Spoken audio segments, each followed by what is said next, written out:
Jesus is my Savior, day by day. Mine, mine, mine. Jesus is mine. Jesus is mine. Jesus is mine. Jesus is my Savior, day by day. Mine, mine, mine. Jesus is mine.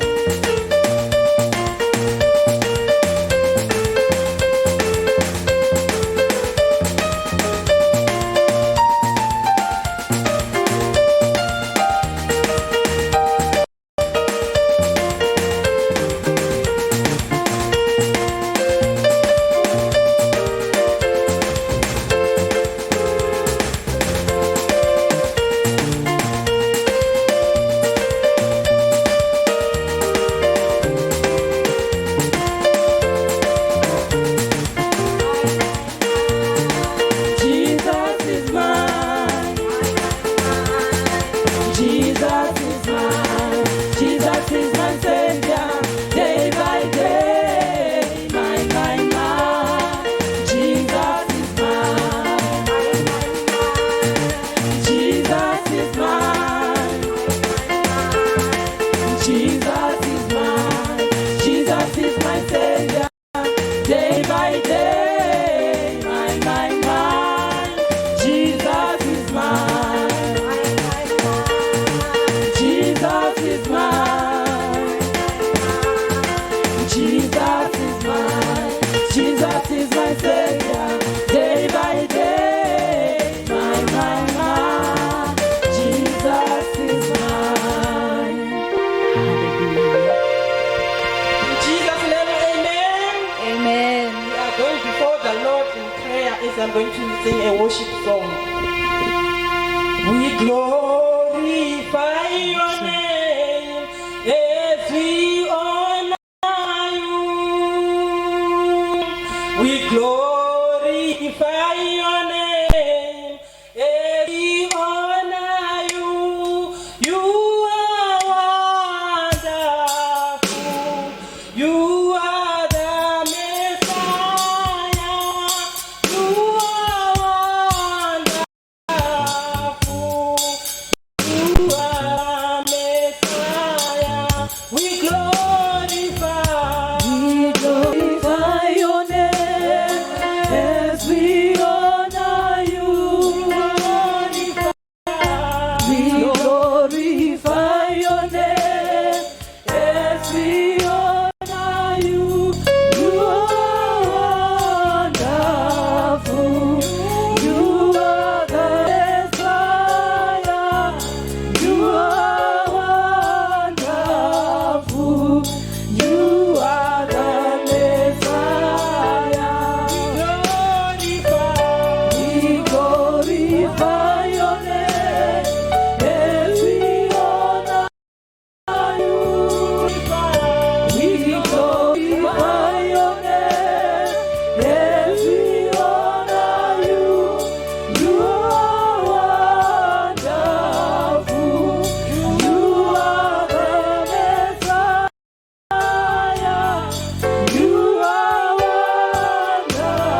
today, can we pray for the word that Pastor will be preaching to minister to us and to change our lives?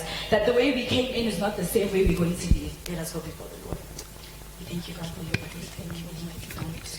We pray, Lord, that the word that will be preached today will change our hearts, Lord. But the same way that we came in here, Lord, in winter, is not the same way that we leave, Lord. That the word will change us, Lord. That the word will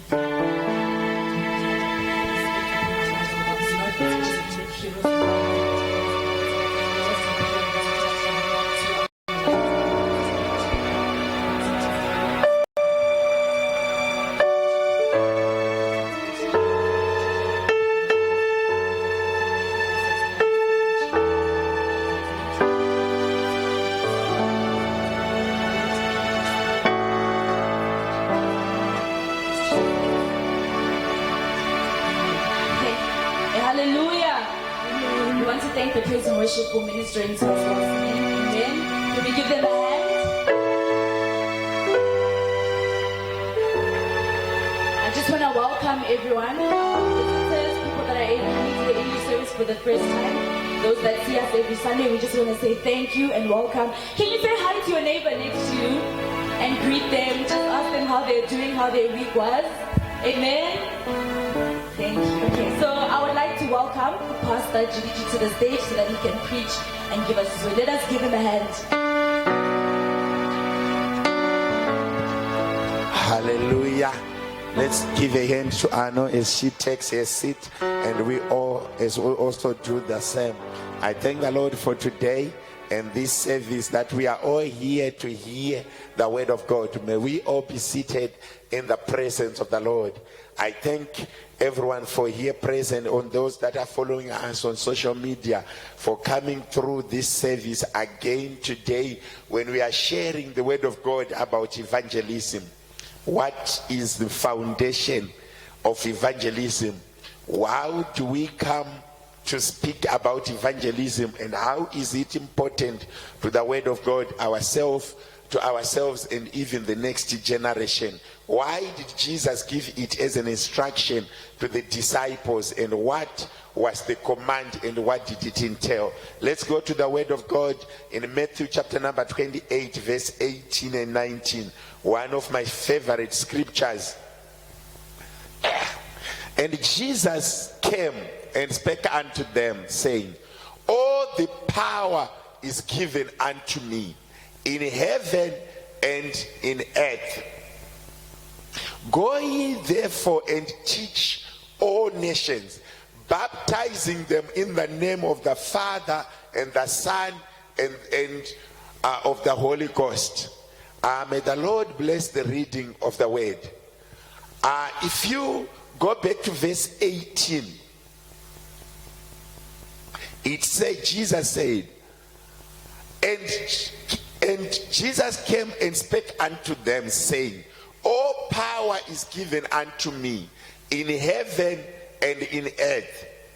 Evangelism is when we speak about the word of God, and when we pass the baton stick from one generation to another. When Jesus ate, the first thing that he did was to educate, to teach people, and to let people understand that he was the Messiah and the Savior. He came to give life, and give life in abundance. When he was declaring one of his last statements, when he was on Mount Olive, when he was about to depart, he taught the disciples to go and preach the word to all nations. At first sentiment, he said, all power is given to me in earth and in heaven. Meaning to say, when he was on earth, he had the power. Now he was departing, leaving us, he had also the power. And that power given in him, that power upon him, it was the same power that he was delegating people to go and evangelize, to go and spread the good news to all nations. At one moment he said, from Jerusalem to Samaria, to Judea and Samaria and the rest of the world. Meaning to say, we have mandate to preach the good news. Evangelism is when you go and preach, or when you feel high about an idea that you want to spread. This is the word of power, the word of life that was supposed to be spread from one nation to another. If you look in context of Christianity, for Christianity to continue to thrive and to continue to spread, there's someone who has to carry the mandate from one person to another, from one generation to another. But when we speak about evangelism, people look far beyond their boundaries. Evangelism has been portrayed as a habit or a culture. When people print posters, when people print on social media, when people put up banners, when people stand in the streets and share the word of God. But evangelism starts from the immediate family. When we are able to tell our children, our people close to us, about the goodness of the word of God. Charity begins at home. So many people have given flyers, has explained the word of God, have spread the news without spreading it to their own. Since Jesus left, there are quite a number of generations that have gone by, and there are still a number of generations to come. Many children that grew up or that are growing in Christian families, they think their parents are the heroes and the heroines. They do not know that parents is also a limitation. No one is explaining to our children before we evangelize outside, to tell them that the food we are eating, the cars we are driving, the health that we have, someone died for it on the cross. The capacity to provide, the capacity, we are not the superheroes. Above us, there's a superhero. Whatever we have today, Jesus has done it for us on the cross. Evangelism is when you carry that idea. It was a complete mandate that had power installed in it. When you start to evangelize, when you start to spread the good news, what you do is you are drawing the power. In Matthew chapter number 28 verse 18, Jesus had the power, and he was willing and is still willing to share that same power with whoever wants to do evangelism. So evangelism is an instruction that comes up with the backing of power of the cross. When you are evangelizing and sharing the word of God, you are drawing your power from the commandment. Remember, a messenger receives or draws power from the sender. The mandate of the person going is determined by the source, who is the sender. When we start to spread the good news, when we start to evangelize, when we start to declare that Christ is the Lord, he has done miracles and is still doing miracles. In him there is life, and there is no one going to heaven without going through him. For he said, there is no one who go to the Father except through me. When you start to decree that, you are drawing power from the cross, you are drawing power from the command. Because before he gave the command, he said he had all the powers, and he still has the power in him. Every action is driven of the power. A car speeding, the power comes from the engine. And apparently every source of power, it's not visible. You only see the movement, you only see things happening, but behind the drive there is power going. There's no one who sees the engine of the car. You only see the tire rolling and the speed, but behind the tire there is always the engine driving. So the power of evangelism lies in the commandment that before he left us, he gave a specific instruction: go ye therefore. Meaning to say, whoever is going, there is power that is already behind them. It's not visible, it's not seen. If you want to see the power of God manifesting in you, you must be able to draw the power in evangelism. Evangelism is the foundation of Christianity. It's not something that is done for someone to come to Christ. Our children hear the testimonies of how we grew up, how the Lord has protected us there. You see, this song, one of the prominent repeated words Israelites always say is, the Father, the God of our fathers. To say their fathers testified to their children how great their God was. Whenever they find something be ahead of them, or a stumbling block, or when life is going the other way, they had the power to draw from the God of their fathers. Why? Their fathers evangelized to them. They detailed how God has been good unto them. I like this statement that you see a teacher teaching hundreds of other people's children, but without capacity to teach their own. When we grew up, we knew that teachers' children, they are the ones that could excel in school. Why? The fathers were starting to doctrinate their children and their profession from home. They were giving it to their own before they spread. The same with evangelism. It must start from home. It's each and everyone's mandate to evangelize. It's each every believer to evangelize by spreading the good news. The gospel is not in money. Nay, the gospel in miracles is in salvation. When people start knowledge and understand that beyond what is seen by our neck, there is power hidden in Christ that we can do and we can use to survive, to see us through in every circumstance. The power of evangelism. Evangelism may have been left to social media, has been left to the marketing, but it's responsibility of each and every, wherever they go, to carry the burden of sharing the good news. At work, share the good news. As you travel, share the good news. Do not be ashamed to decree. Do not be constrained or to feel ashamed or to feel embarrassed by testifying that I'm a Christian, I'm a believer. In Christ there is life. There are people sometimes who, when they go to work, they try by as much as possible to be neutral, not declaring their faith. Those that have managed to go far in faith, they've managed to proclaim it openly, to decree it openly, not only by the word of mouth, but even through their actions.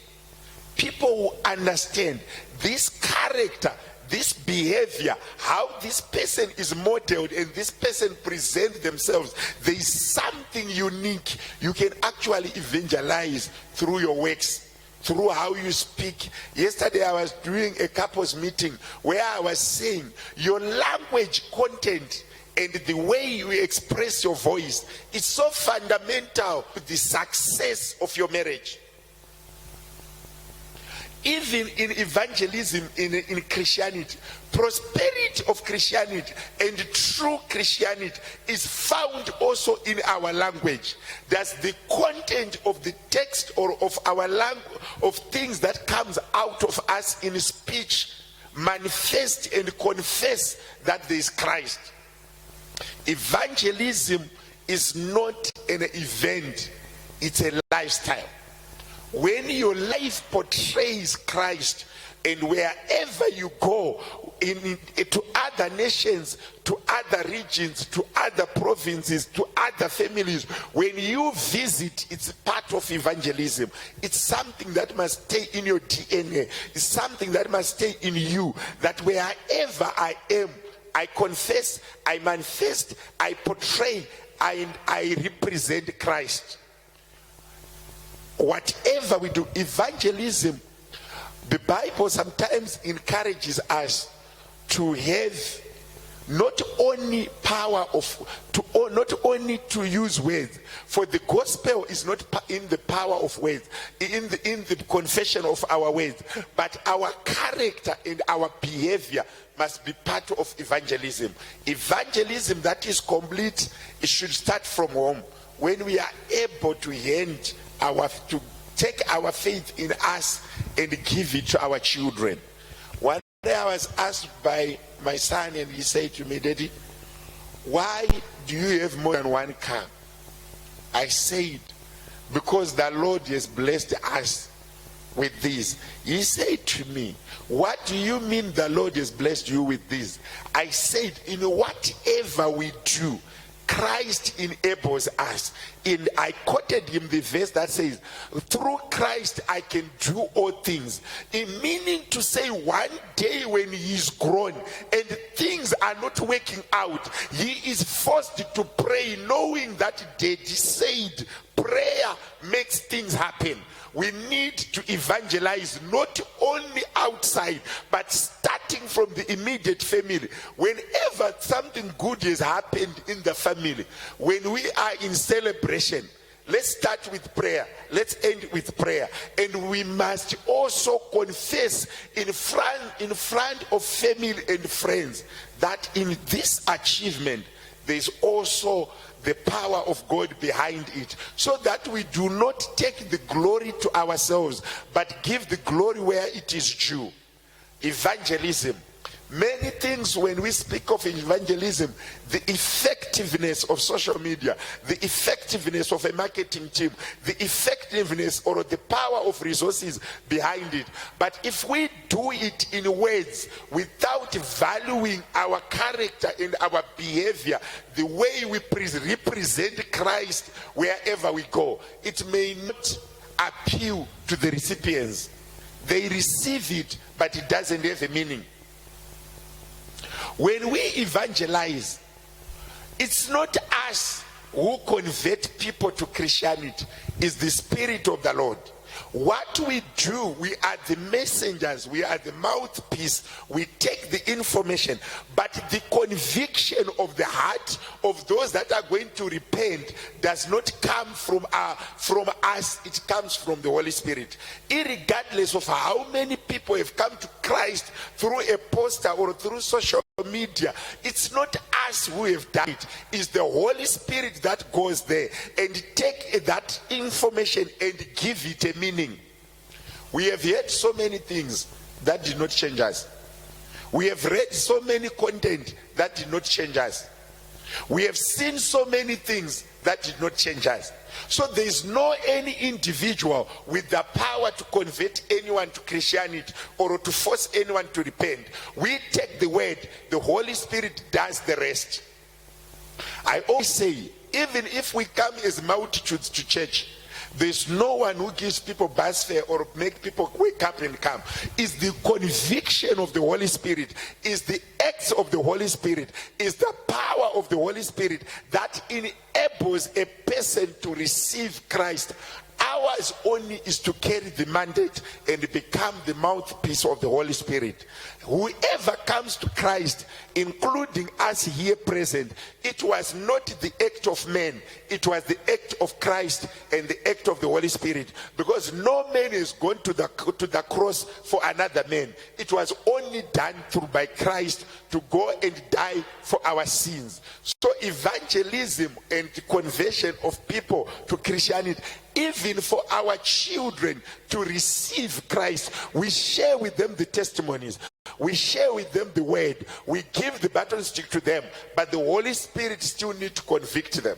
The Holy Spirit still needs to transform them, because we can teach them well at home, we can give them the scriptures, but we don't spend time with them at school. They are going to grow, varsities, school, at work. The Holy Spirit needs to guide them and to lead them. So in every act of evangelism that we do, we draw it from Matthew 28 verse 18 that says all power was given to him. in heaven and in earth. Whatever we do as we lead Christianity, as we spread the good news, as we participate in the good news, as we disseminate the information, as we spread the content, it's only enhanced by the power of the Holy Ghost, because he died for it and he have given power to us. So the power that we use in evangelism is delegated power, is the power that comes from the cross, is the power that comes from the victory when he defeated death and he saved us from our sins. For many to be saved, we still need to participate fully in evangelism, to be able to express the word of God, not only in words, but also in the lifestyle that we live. Let's look from our immediate families until the people that are far from us, wherever we go. Evangelism, one thing that I like about the word of God, each principle, it has its own blessing, and its principle, it has its own power. Every principle that you practice earnestly and in sincerity, God always rewards you. There are rewards each and every action that has been requested out of us to do. And when we do it diligently, the Lord has a habit of seeing us through. When we work in the kingdom, he has a habit of also working in our personal lives. Anything that you do not do in the kingdom, you are also not investing in your personal life. The more we invest in the kingdom, the more things of the Lord continue to abide in us. Evangelism is each and every believer's mandate to practice in, and it's a practice with a promise. Whoever brings them to Christ, Christ is a way of rewarding them, because you have been participating in the power that he has delegated to the world.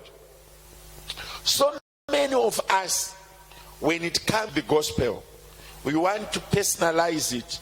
We want to take it our own. The grace of God is like a flowing river. It will never be limited, because there are a number of people that have taken out of it. The grace of God is in abundance, and it will never end.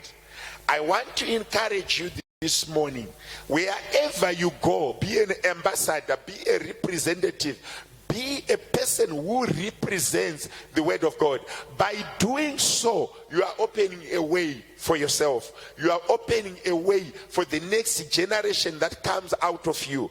When we represent Christ and when we evangelize and spread the word, there is definite power that we can withdraw from Christ, that we can have out of Christ. The power is there. The only participants needs to come through. There's no one who have stood in the gospel evangelizing and he was ashamed. The Lord has a way of protecting his own. The Lord has a way of guiding his own. The Lord has a way of opening ways to his own. The Lord has ways of rewarding us, sometimes way after the event. I want to encourage you, evangelism is not only in words, it also has to portray in character. One day I felt pain inside me. Someone coming from church found non-believers on the road drinking, and they raised a finger for them, and also the Christians raised a finger. When you are a believer, you behave like a believer, you live like a believer, you see as a believer, and you work as a believer. Once we are Christ ambassadors, we carry, for us to be called Christians, it's a derived word from Christ, meaning to say we behave and act like Christ. I encourage everyone here present, when we leave this auditorium, let's go and evangelize. Be a person who is able to represent Christ. It's not everyone that you are going to tell about Christ that they are going to be nice about you. People have philosophies. People have ideas. People have got their own way of interpreting this life we live. But for us believers, we still need to participate in evangelism. As the instruction says, go ye therefore. We need to go out there and do it. I always encourage people, it's not a strength, neither an addition to the kingdom when people transfer from one church to another. We need to go out there and say the word to non-believers. We need to go out there and share the word to people who have not yet received Christ. There are millions, there are thousands of people who have not yet received Christ. They've heard about Christ, but they've not yet received Christ. Like I say, it's not everything that we hear that we believe. It's not every information that comes to us that we process. If we are evangelizing, we want the word that we are sending of Christ unto people who haven't believed but heard about Christ to start to believe, to have the conviction that they are now giving their lives to Christ, and they are now taking Christ as their savior and leader of their lives. They've given their lives. So many people have heard about Christianity. So many people have gone to church. So many people have participated into church activities without receiving him. We need the Holy Spirit to enable us, the power that he has to enable us, that many may come to Christ. The reward is there for whoever participate in evangelism, starting from your own home, going afar, Jerusalem, Judea, Samaria, and the rest of the world. I just want this morning, all of people here present and those following us on social media, to pray for people who have not received Christ. That when they hear about Christ, be it in songs, be it in teachings, be it from friends, be it from relatives, be it from banners or social media, they get the conviction. They get the ability to receive and to accept Christ. We just want to pray for all non-believers so that they may not perish but receive Christ. We just want to pray for all non-believers, starting from the West Rand, the city that we preach in, Rudaport, going in South Africa, Zimbabwe, everywhere. Let's just go before the Lord and pray for non-believers, that the Lord may give them the spirit of accepting that he is Christ. Let's go before the Lord and pray. Father, in the mighty name of Jesus, I thank you this morning. You gave us an instruction to preach the good news to the poor, and also to preach the good news to each and every nation, starting from Jerusalem, starting from where we are right now in Rudaport. I pray for all non-believers, people that are enslaved into drugs, people that are enslaved, Father, into prostitution, people that are enslaved by alcohol, people that stay home and lie idle, people that do not believe that you are Christ. They've received the news, they've heard about you, but they have not yet got that conviction to give their life to you. Some have participated in robbery, in theft, in all those things. I pray that the lost souls may receive salvation. Those that non-believers, they may receive salvation. I pray, Father, there are still many perishing. There are still many not yet been saved. I pray that they may be saved. I pray that they may receive you. I pray that they may have life and life in abundance. I pray that those doctrines that they believe in may come out of them and they receive that truth. They receive you. I pray for our children in universities that are perishing by through wrong information. I pray for our children in school that are receiving wrong information. I pray that they may conceive in the word of God. They may understand the word of God. They may listen to your word with understanding. They may read social media with understanding. They may see, Father, the word of God with understanding. For many have heard, but they do not have understanding. For many, Father, have read, but they do not have understanding. For many, Father, have saw, but they have seen it, but they do not have understanding. I pray that all non-believers may have understanding. Those that are receiving the messages, those that are receiving the word, and those that are going to hear me as I pray, that they may receive the word, that they may receive life, that they may not perish but have an eternal life. Father, I pray we have daughters and sons that are perishing in the streets. I pray that they may be saved. I pray that they may receive you. They may receive from the true waters that giveth them life. Father, I pray for all the non-believers.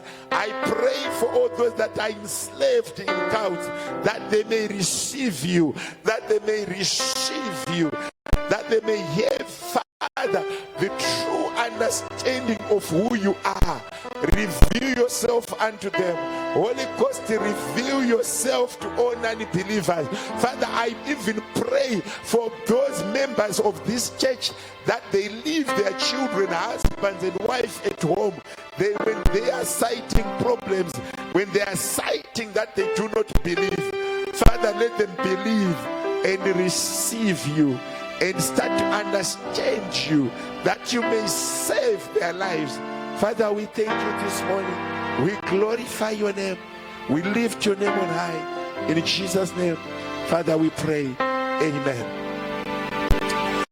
I encourage all of us, wherever we are, let us be ambassadors of Christ. Do not be ashamed to share the word of God. Do not be ashamed to invite a brother or a sister to Christ. Do not be ashamed to proclaim your faith. People must know who you are and where do you belong.